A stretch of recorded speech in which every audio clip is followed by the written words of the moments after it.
अखंडमंडलाकारं व्याप्तं येन चराचरं तत्पदं दर्शितं येन तस्मै श्रीगुरुवे नमः। अज्ञानान्धस्य लोकस्य ज्ञानाञ्जनशलाकया चक्षुरुन्मीलितं येन तस्मै श्रीगुरुवे नमः। अध्यात्म विश्व विज्ञान यूट्यूब चैनल पर आप सभी का हार्दिक स्वागत समादर करते हैं।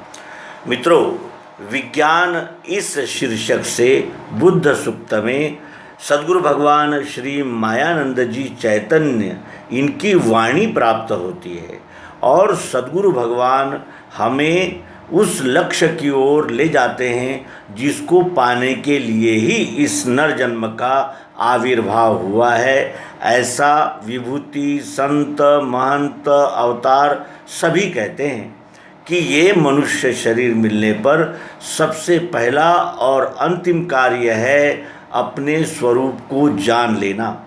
और इस दिशा में हम सद्गुरु भगवान श्री मायानंद जी चैतन्य इनकी युक्ति के द्वारा लाभान्वित हुए हैं। आइए इस अंक में विज्ञान शीर्षक से प्रस्तुत कुछ सूक्तियों का अवलोकन करें, आत्मसात करें।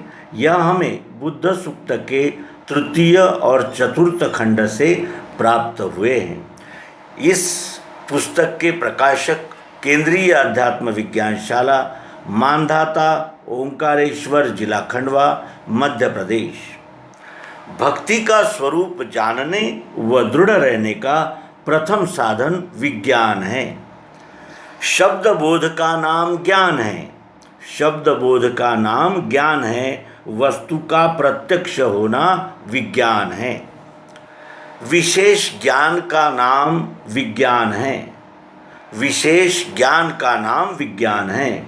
विशेष सूक्ष्म दृष्टि से देखने का ज्ञान विज्ञान है। विशेष सूक्ष्म दृष्टि से देखने का ज्ञान विज्ञान है।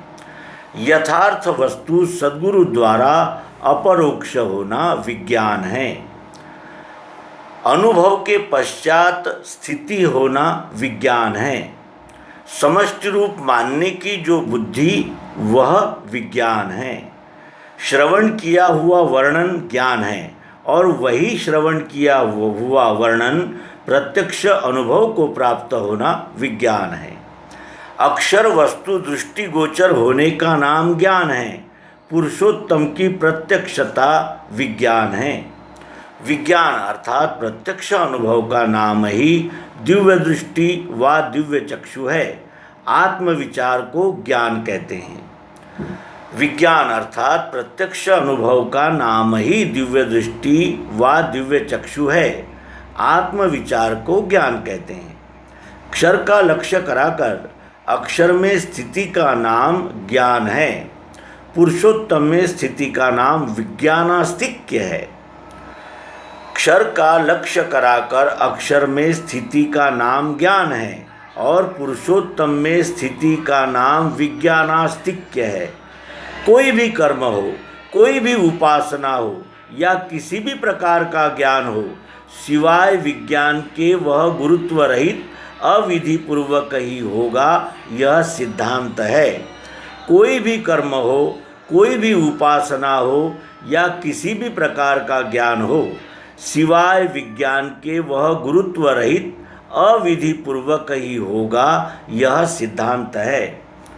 क्षराक्षर का संयोग करा देने वाली युक्ति को विज्ञान कहा है और आस्तिक्य में स्थिति का नाम अनुभव है। ज्ञान में सत्व, रज तथा तम यह तीनों गुणों के तीन भाव है। सत प्रत्यक्ष देखा हुआ, रज अन्य किसी के प्रत्यक्ष ज्ञान द्वारा जाना हुआ और तम किसी के मुख से सुनकर विश्वास किया हुआ ज्ञान है। इन तीनों के साक्षित्व भाव के विशेष ज्ञान को विज्ञान कहते हैं। अज्ञान तमोगुण ज्ञान रजोगुण का तथा विज्ञान सत्वगुण का स्वरूप है। अज्ञान तमोगुण का, ज्ञान रजोगुण का और विज्ञान सत्वगुण स्वरूप है। अनेक जन्म के पश्चात ज्ञान का विज्ञान होता है। अनेक जन्म के पश्चात ज्ञान का विज्ञान होता है। तीन भाव भी सत है और असत भी, यह अनुभव से कैसे समझें? इस प्रश्न पर उत्तर में तीन भाव अज्ञान, ज्ञान और विज्ञान तक सत है। तीन भाव अज्ञान, ज्ञान और विज्ञान तक सत है, आस्तिक्य में असत है। यह सर्वांग योग का अभ्यास करने से समझ में बैठता है। विज्ञान दृष्टि के उत्तर सब सत होते हैं। विज्ञानी वाद नहीं करता, अज्ञानी वाद कर ही नहीं सकता। विज्ञानी वाद नहीं करता, अज्ञानी वाद कर ही नहीं सकता और विज्ञानी वाद नहीं करता। विज्ञान की उपासना मनन है। मृत्यु के पश्चात मनुष्यों को विज्ञान से मुक्ति मिलती है। दिव्य दृष्टि का उपदेश नित्य श्रवण करने से विज्ञान का प्रकाश बढ़ता है। विज्ञान प्राप्ति के हेतु सात्विक श्रद्धावान सद्गुरु निष्ठा चाहिए। विज्ञान प्राप्ति के हेतु सात्विक श्रद्धावान सद्गुरु निष्ठा चाहिए। विज्ञान प्राप्ति का लक्षण आस्तिक्य पूर्वक विश्व प्रेम है।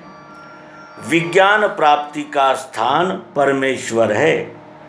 शरीर की घृणा आने से परोक्ष ज्ञानी ज्ञान दशा में जीवित समाधि में देह त्यागते हैं। विज्ञानी इस तरह नहीं त्यागता। विज्ञान दशा की समाधि योग कर्मसु कौशलम यह है। विज्ञान की समाधि विश्व रूप है। प्राण रोकने की मूर्छावत लाई हुई स्थिति क्लोरोफॉर्मवत सूंघनेवत मूर्छा है। विज्ञान की समाधि विश्वरूप है। विज्ञान में स्थित पुरुष अर्थात ब्राह्मण वर्ण सबको आस्तिक्य की सिद्धि कराता है और उसी में स्वयं स्थित रहता है। अज्ञान और ज्ञान दोनों के उदयास्थ से मूल स्वरूप विज्ञान में बाधा नहीं आती। द्वैत में द्वैत सिद्ध नहीं होता, अद्वैतावस्था में द्वैत सिद्ध होता है। विज्ञान में सिद्धि तथा असिद्धिकरण दोनों भाव नहीं। विज्ञान में कर्म, उपासना, ज्ञान में का ज्येष्ठ, कनिष्ठ व समत्व का भी भाव नहीं रहता। विज्ञान में कर्म, उपासना, ज्ञान में का ज्येष्ठ, कनिष्ठ का समत्व भी भाव नहीं होता। विज्ञान भाषा में दिए हुए उत्तर समझने की शक्ति श्रोतागणों के पास होना चाहिए, तभी वह समझ सकते हैं। विद्या और अविद्या यह दोनों भाव क्षराक्षर प्रकृति के माने गए हैं और वह शब्द ज्ञानी को भासते हैं, परंतु विज्ञान में दोनों भाव नहीं रहते। अपरोक्ष ज्ञान न होने से ऐसे ही शब्दार्थ विपर्यास के तथा भाषात्मक दृश्य दिखने के उदाहरण जहाँ तहाँ दिखाई दिया करते हैं। विज्ञान प्राप्त होने पर ऐसे मानसिक स्वप्न नहीं दिखते। विज्ञान स्थिरता आस्तिक्यता है। क्षर, अक्षर तथा पुरुषोत्तम का प्रत्यक्ष अनुभव कराने वाली युक्ति का नाम दिव्य दृष्टि है। यही विज्ञान है। स्वरूप निश्चय को दिव्य दृष्टि में स्थिति समझना, इसी को आस्तिक्य कहते हैं। विज्ञानी कर्म का कर्ता ही नहीं रहता। विज्ञानी का उत्तर सबके कल्याण का होता है। विज्ञानी पुरुष का जन्म शुचिनाम श्रीमता गहे, शुद्ध और श्रीयुक्त तथा योगी के घर में अर्थात दुर्लभ स्थान में होता है। वैज्ञानिक प्रत्यक्षदर्शी होता है। प्रत्यक्षदर्शी को विज्ञानी कहते हैं। और इस विज्ञान का प्रकाश जिसे प्राप्त होता है उसे विज्ञानास्तिक्यवान कहते हैं। और विज्ञानास्तिक्यवान कौन होता है, उसका स्वरूप कैसा है, उसके लक्षण क्या है, इस विषय में हम आगामी अंक में आपसे चर्चा करेंगे। आपने दिए हुए प्रतिसाद और प्रोत्साहन का हार्दिक धन्यवाद व्यक्त करते हुए नर्मदे हर सद्गुरु भगवान की जय, विश्वरूप परमात्मा की जय। ओम शांति शांति शांति।